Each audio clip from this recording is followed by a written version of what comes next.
నమస్తే, welcome to Shri చక్ర news with అఖిల. బులెటిన్లో ముందుగా హెడ్లైన్స్.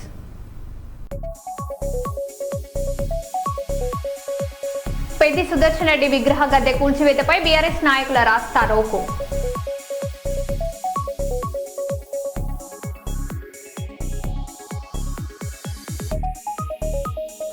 మెగా డీఎస్పీపై వైసీపీ నిరసనలు. కర్నూలులో పోలీసులతో వాగ్వాదం.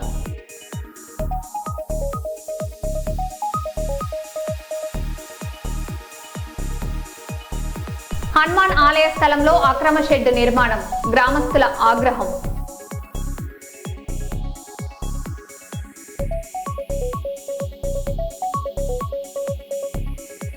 కర్నూలులో హత్యపై మంత్రి టీజీ భరత్ ఫైర్, వైసీపీ కుట్ర అంటూ ఆరోపణలు.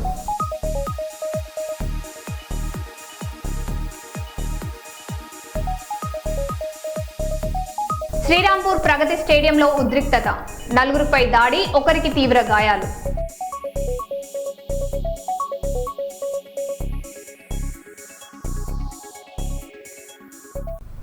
ఇక వివరాల్లోకి వెళ్తే, కర్నూలు జిల్లా కల్లూరు అర్బన్లో డీఎస్పీ నియామకాల్లో అక్రమాలు, అవకతవకలపై వైఎస్ఆర్సీపీ ఆధ్వర్యంలో భారీ ర్యాలీ నిర్వహించారు. పాణ్యం మాజీ ఎమ్మెల్యే కాటసాని రాంభూపాల్ రెడ్డి నేతృత్వంలో జరిగిన ర్యాలీలో ఎమ్మెల్సీ కల్పలతారెడ్డి పాల్గొన్నారు. డీఎస్పీ అవకతవకలకు బాధ్యత వహిస్తూ మంత్రి నారా లోకేష్ రాజీనామా చేయాలని డిమాండ్ చేశారు. అర్హులైన అభ్యర్థులకు న్యాయం జరిగే వరకు పోరాటం కొనసాగిస్తామని వైఎస్ఆర్సీపీ నేతలు స్పష్టం చేశారు. విద్యాశాఖ మంత్రి నారా లోకేష్ గారు వెంటనే, విద్యాశాఖ మంత్రి నారా లోకేష్ గారు వెంటనే, విద్యాశాఖ మంత్రి నారా లోకేష్ గారు వెంటనే, విద్యాశాఖ మంత్రి నారా లోకేష్ గారు వెంటనే, విద్యాశాఖ మంత్రి నారా లోకేష్ గారు వెంటనే. ఇదేమి రాజ్యం, ఇదేమి రాజ్యం, ఇదేమి రాజ్యం, ఇదేమి రాజ్యం, ఇదేమి రాజ్యం, ఇదేమి రాజ్యం, కూటమి నిర్లక్ష్య వైఖరి. తిరుపతి జిల్లా వరదయ్యపాలెంలో 1100 పీజీఆర్ఎస్ ఫిర్యాదుతో ఆలయ భూముల పరిరక్షణకు కీలక చర్యలు చేపట్టారు. శ్రీ వేణుగోపాల స్వామి, వినాయక స్వామి ఆలయ భూముల అక్రమ రిజిస్ట్రేషన్లపై ఫిర్యాదు రావడంతో దేవాదాయ శాఖ అధికారులు విచారణ చేపట్టారు. రిజిస్ట్రేషన్ రద్దు చేయడంతో పాటు రెవెన్యూ రికార్డుల్లో ఆలయ భూములుగా నమోదు చేసి మ్యూటేషన్ పూర్తి చేయాలని అధికారులను ఆదేశించారు. అందరికీ నమస్కారం. నా పేరు బుద్ధి త్యాగరాజు, దేవాంగ అభ్యుదయ సేవా సంఘం అధ్యక్షులు. నేను కౌన్సిల్ ఫర్ సిటిజన్ రైట్స్ స్ఫూర్తితో వరదయ్యపాలెంలోని శ్రీ వేణుగోపాల స్వామి, వినాయక స్వామి ఆలయానికి సంబంధించిన భూముల విషయం మీద ఆంధ్రప్రదేశ్ ప్రభుత్వం ప్రతిష్టాత్మకంగా నిర్వహిస్తున్న పీజీఆర్ఎస్ ప్రజా సమస్యల పరిష్కార వేదికకు 1100 నెంబర్కు ఫోన్ చేసి ఫిర్యాదు చేయడమైంది. దేవాలయ భూముల్ని కొందరు రికార్డులు మార్చి విక్రయించడానికి సిద్ధం చేశారని, దీని మీద సంబంధిత దేవాదాయ శాఖ అధికారులు క్షేత్రస్థాయిలో విచారణ జరిపి ఆలయ భూముల్ని కాపాడాలని నేను కోరడం జరిగింది. అందులో భాగంగా సర్వే నెంబర్ 72లో దానికి సంబంధించిన కొన్ని వివరాలను కూడా నేను ఆర్టీఐ ద్వారా స్థానిక తహసీల్దార్ కార్యాలయం నుండి పొందడం జరిగింది. ఇవన్నీ గ్రహించిన తర్వాత నాకు అనిపించింది, ఖచ్చితంగా ఇది దేవుడు భూమి అనేది నా మనసుకు వచ్చి ఈ విషయాలన్నింటినీ కూడా నేను మళ్ళా జిల్లా దేవాదాయ శాఖ అధికారి దృష్టికి తీసుకెళ్ళడం జరిగింది. వారు రికార్డులన్నీ పరిశీలించి ఇవి దేవాలయ భూములుగా గుర్తించి అక్కడి నుంచి వరదయ్యపాలెం తహసీల్దార్ గారికి ఈ భూముల్ని మ్యుటేషన్ చేయమని దేవాలయం పేరు మీద వాళ్ళకి ఆదేశాలు జారీ చేసినట్టు నాకు తెలిపారు. అదేవిధంగా ఈ భూములు ఏదైతే అక్రమ రిజిస్ట్రేషన్లు జరిగి ఉన్నాయో, ఈ వేణుగోపాల స్వామి, వినాయక స్వామి ఆలయానికి సంబంధించిన భూములపై అక్రమ రిజిస్ట్రేషన్ జరిగిన దాన్ని రద్దుపరచమని జాయింట్ సబ్ రిజిస్ట్రార్ సచివేడు వారికి జిల్లా దేవాదాయ శాఖ అధికారి వారు ఆదేశాలు కూడా జారీ చేస్తున్నారు. ఇక వీటన్నిటిని కూడా దేవాలయ శాఖ భూములుగా రికార్డులలోకి చేర్చాలని దేవాదాయ శాఖ అధికారులకు కూడా వాళ్ళు ఆదేశాలు జారీ చేస్తున్నారు. ఇక ఫిర్యాదుదారుడుగా నాకు తెలియపరిచింది ఏంటంటే వీటన్నిటిని కూడా మేము చర్యలు చేపట్టాము అని చెప్పి నాకు ఒక ఎండార్స్మెంట్ కాపీ వాళ్ళు ఇచ్చారు. ముఖ్యంగా నేను ఇక్కడ ఈ సందర్భంగా నేను ఆంధ్రప్రదేశ్ ప్రభుత్వంలో ప్రజా సమస్యల పరిష్కార వేదికను ఇంత ప్రతిష్టాత్మకంగా నిర్వహిస్తున్న రాష్ట్ర ముఖ్యమంత్రి చంద్రబాబు నాయుడు గారికి, ఉప ముఖ్యమంత్రి పవన్ కళ్యాణ్ గారికి, హెచ్ఆర్డి మంత్రి నారా లోకేష్ గారికి, ఇంకా బీజేపీ రాష్ట్ర అధ్యక్షులు మాధవ్ గారికి, దేవాదాయ శాఖ మంత్రి శ్రీ ఆనం రామనారాయణ రెడ్డి గారికి కూడా నేను హృదయపూర్వక ధన్యవాదాలు ఈ సందర్భంగా తెలుపుకుంటున్నాను. ఎందుకంటే ఒక సామాన్యుడు ఒక అక్రమణ కానీ ఒక తనకు న్యాయం జరగాలని చిన్న ఫోన్ నుండి చేసిన ఒకే ఒక ఫోన్ కాల్తో ఇవాళ ఎంత పెద్ద పరిష్కారం జరిగింది అంటే రాష్ట్ర ప్రభుత్వం పనితీరు ఏ విధంగా ఉందనేది మనమందరం ఇక్కడ అర్థం చేసుకోవాలి.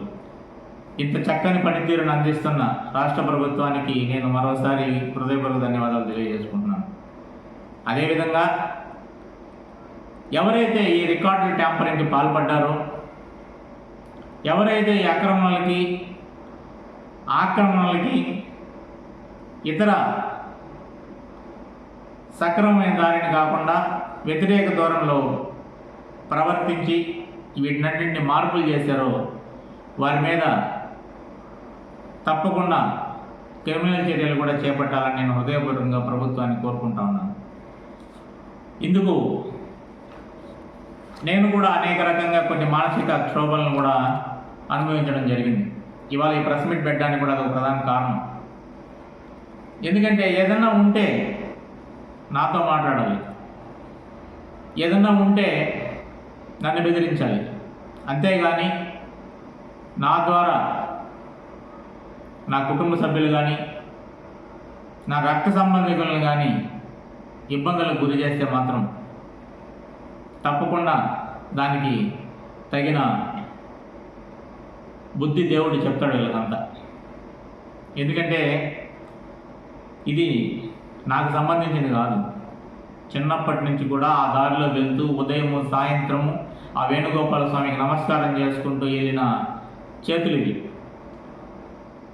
ఆయన మీద ఉన్న భక్తి పారవశ్యంతోనో లేదంటే దీనికి ఆయనే సమర్థుడని నన్ను ఎంచుకున్నాడో నాకు తెలియదు, కానీ ఇది ఖచ్చితంగా నేను ఇందులో నిమిత్తం మాత్రమే. ఆ వేణుగోపాల స్వామి, వినాయక స్వామి నా చేత ఒక కంప్లైంట్ పెట్టించడం, తర్వాత దానికి ఒక పరిష్కారం ప్రభుత్వం ఈ విధంగా చూపడం కూడా నిజంగా నాకు ఒక ఆశ్చర్యం వేస్తూ ఉంది. ఈరోజు ఒక సిద్ధలయ్య కోణంలో ఉన్న సిద్ధేశ్వరుడి వరప్రసాదంగా పుట్టిన నేను ఈ ఆలయంలోని వినాయక స్వామి, వేణుగోపాల స్వామి భూములను రక్షించడంలో నన్ను భగవంతుడు ఎంచుకున్నాడంటే ఈ జన్మకి ఎందుకంటే ఇంకొక సార్థకం లేదని ఆ భగవంతునికి కూడా నేను ఇవాళ హృదయపూర్వకంగా ధన్యవాదాలు తెలుపుకునే అవకాశం నాకు దక్కింది. ఇలాంటివి ఇంకా కూడా కొన్ని దృష్టికి వస్తూ ఉన్నాయి. అలా ఏదన్నా వస్తే కూడా ప్రస్తుతం ఉన్న ప్రభుత్వం మీద నమ్మకంతో తప్పకుండా ప్రభుత్వం దృష్టికి తీసుకెళ్ళి సమస్యలకి పరిష్కారం చేసే దిశగా అడుగులు వేస్తామని, ఈ అవకాశాన్ని నేనే కాదు రాష్ట్రంలో ప్రతి ఒక్కరూ కూడా ఈ 1100 నెంబర్కి తమ సమస్యలను తెలియజేస్తే ప్రజా సమస్యల పరిష్కారం ద్వారా వేదిక ద్వారా అది రిజిస్టర్ అయి ఖచ్చితంగా సత్ఫలితాలు ఇస్తుంది, మంచి జరుగుతుందనడానికి ఇది ఒకటి చక్కని ఉదాహరణగా నేను తెలియజేస్తూ రాష్ట్ర ప్రభుత్వం యొక్క పనితీరుకి నేను చేతులెత్తి నమస్కారం చేసుకుంటూ అందరికీ మరోసారి ముఖ్యమంత్రి గారికి, ఉప ముఖ్యమంత్రి గారికి,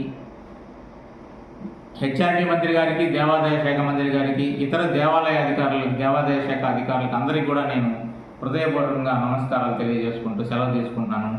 జై హింద్, జై భారత్.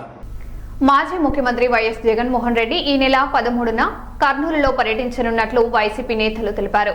పర్యటన ఏర్పాట్లపై మాజీ ఎమ్మెల్యే కాటసాని రాంభూపాల్ రెడ్డి నివాసంలో వైసీపీ మాజీ ఎమ్మెల్యేలు, మాజీ మంత్రి బుగ్గన రాజేంద్రనాథ్ రెడ్డి, మాజీ ఎంపీ బుట్టా రేణుక సమావేశమయ్యారు. ఆలూరు ఎమ్మెల్యే విరూపాక్షపై నమోదైన కేసు నేపథ్యంలో ఆయనను పరామర్శించేందుకు జగన్ వస్తున్నారని కాటసాని తెలిపారు.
పదమూడవ తేదీ మా నాయకుడు జగన్మోహన్ రెడ్డి గారు విరూపాక్షను చూడడానికి రావడం జరుగుతుంది.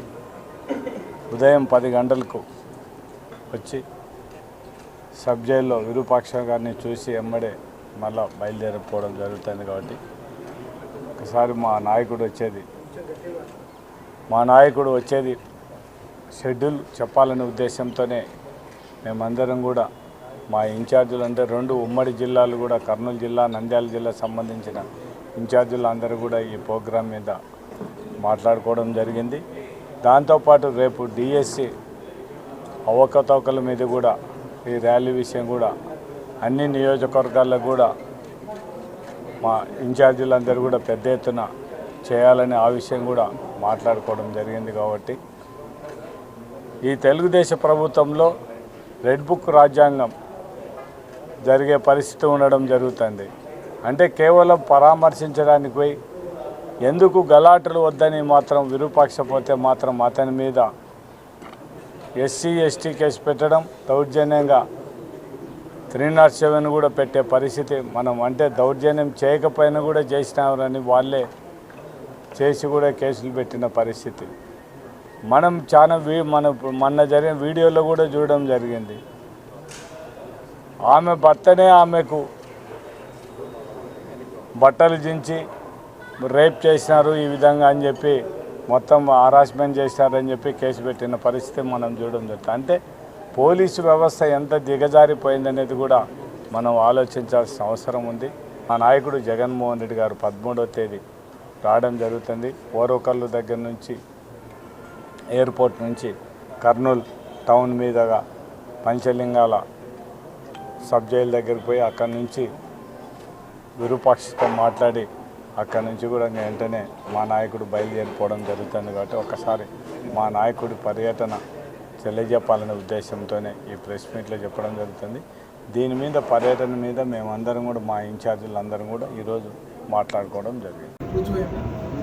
ఖచ్చితంగా ఒక వ్యక్తితోనే ఆగింటుందనేది ఒకరికి అవుట్ అయింది, అవుట్ అయినట్లు ఉద్యోగికే ర్యాంక్, అసలు ఎగ్జామినేషన్ ఎట్లా తీసుకుంటారు, ఎగ్జామినేషన్ రాసినాక ర్యాంక్ ఎట్లా వస్తుంది, ర్యాంక్తోనే ఆగిపోయి ఉంటుంది అనేది ఎట్లా ఖచ్చితంగా చెప్పగలుగుతాం. నెంబర్ 1.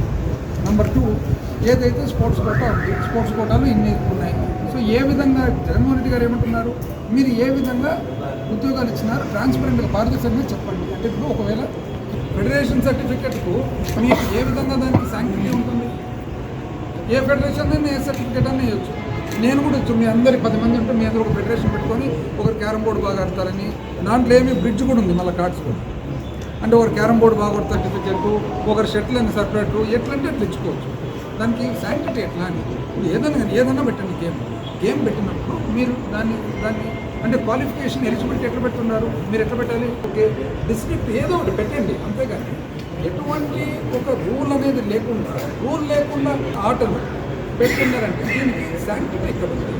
సో మనకు 400 పోస్టులు అందాజుగా శాంక్టిటీ లేకుండా, రూల్ లేకుండా ఒకవేళ సెలెక్షన్ అనేది జరిగింది, డౌట్ఫుల్ సెలెక్షన్ ఉందో, డౌట్ఫుల్ సెలెక్షన్ మీద ఆయన సమ్ కరెక్టివ్ యాక్షన్ అనేది తీసుకుంటారు. ఇది ఎట్లే నడిపిస్తారా, కరెక్టివ్ స్టెప్, కరెక్టివ్ యాక్షన్. ఇప్పుడు జనరల్ ఎవరైనా కానీ ప్రభుత్వంలో ఉండేవాళ్ళు ఒకవేళ ప్రతిపక్షం జరిగింది, మాకు దీని మీద ఒక డౌట్ ఉంది అని చెప్పినప్పుడు ఒకవేళ ఉంటే ఒప్పుకో. కర్నూలు కలెక్టరేట్లోని సునయన సమావేశ మందిరంలో ప్రపంచ ఆదివాసీ దినోత్సవ వేడుకలు ఘనంగా నిర్వహించారు. ఈ కార్యక్రమంలో పాణ్యం ఎమ్మెల్యే గౌరు చరితారెడ్డి పాల్గొని ఆదివాసుల సమస్యల పరిష్కారానికి కూటమి ప్రభుత్వం కృషి చేస్తుందన్నారు. ఆదివాసీ పిల్లలు విద్యతో అభివృద్ధి చెందాలని ఆకాంక్షించారు. గోర్బోలి భాషను రాజ్యాంగంలోని 8వ షెడ్యూల్లో చేర్చేందుకు అసెంబ్లీలో తీర్మానం చేయాలని లంబాడి హక్కుల పోరాట సమితి డిమాండ్ చేసింది.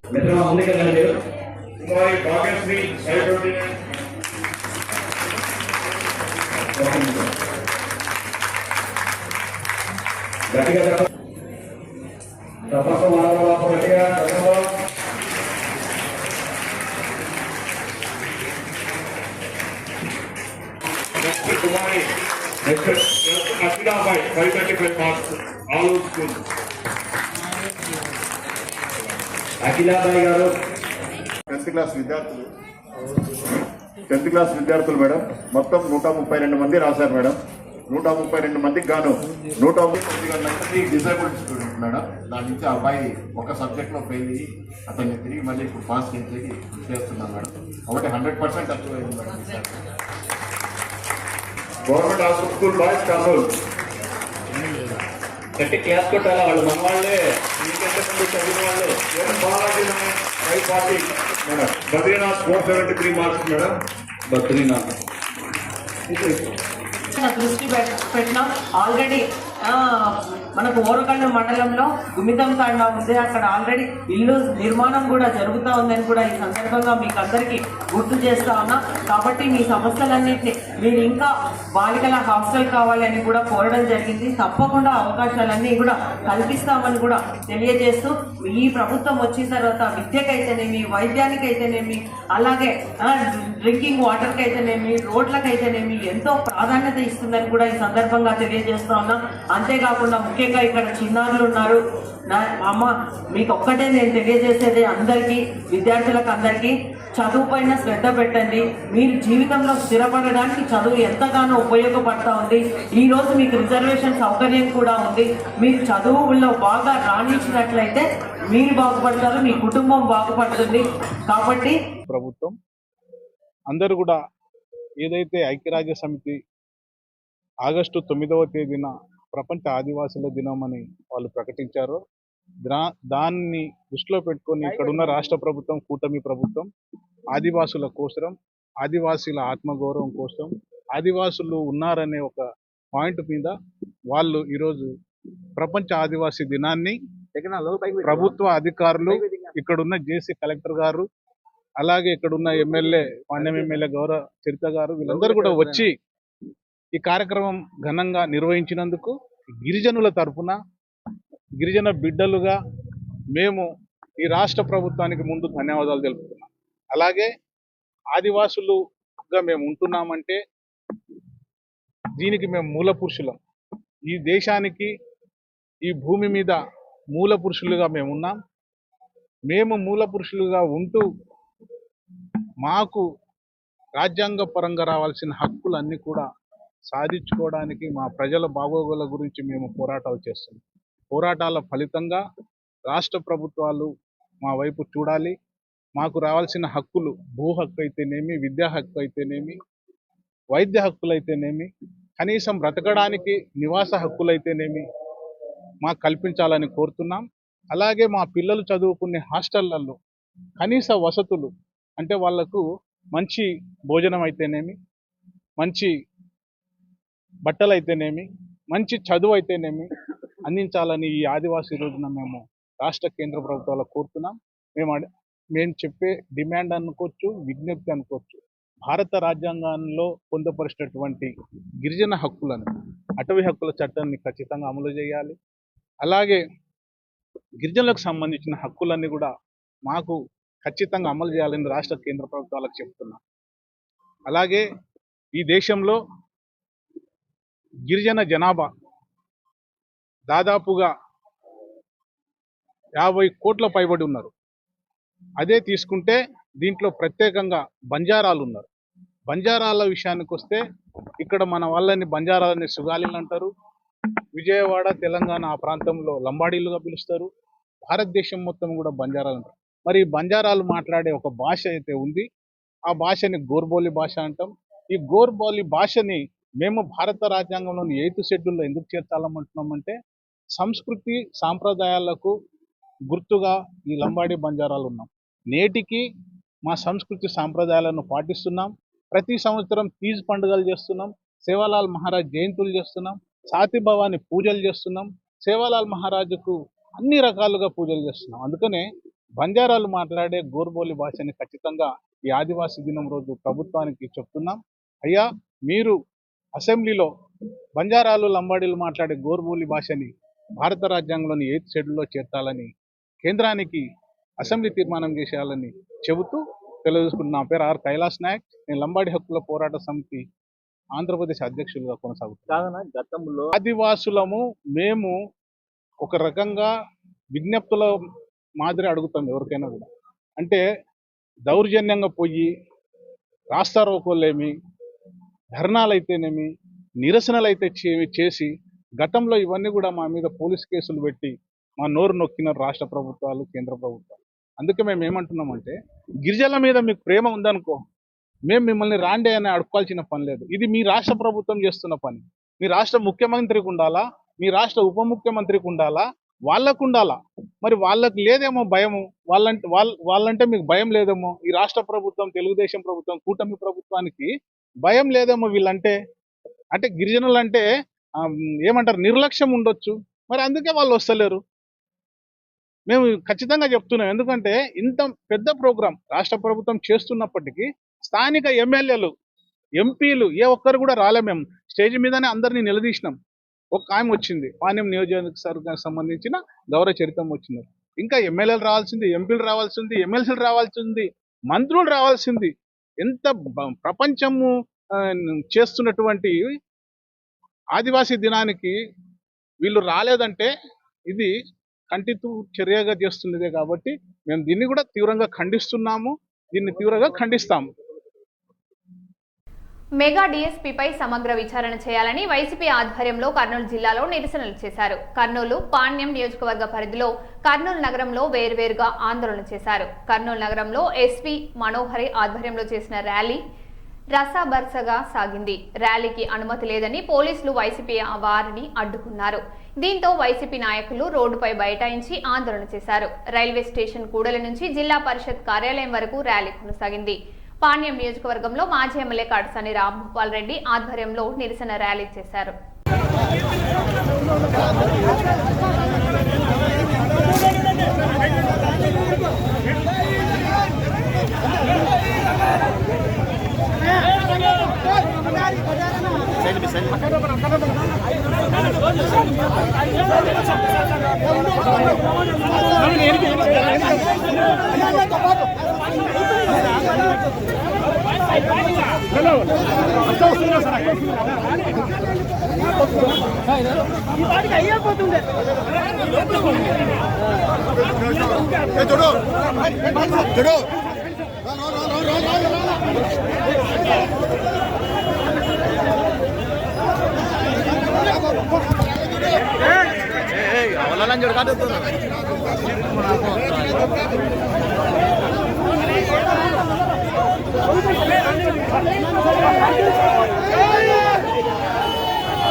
ఏం అవసరం లేదు, మేము ప్రశాంతంగా పోతున్నాము. దొబ్బొద్దండి.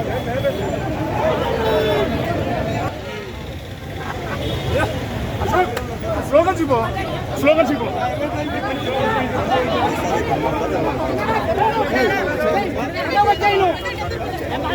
పాని మీరు పాని ముందర రమ్మను.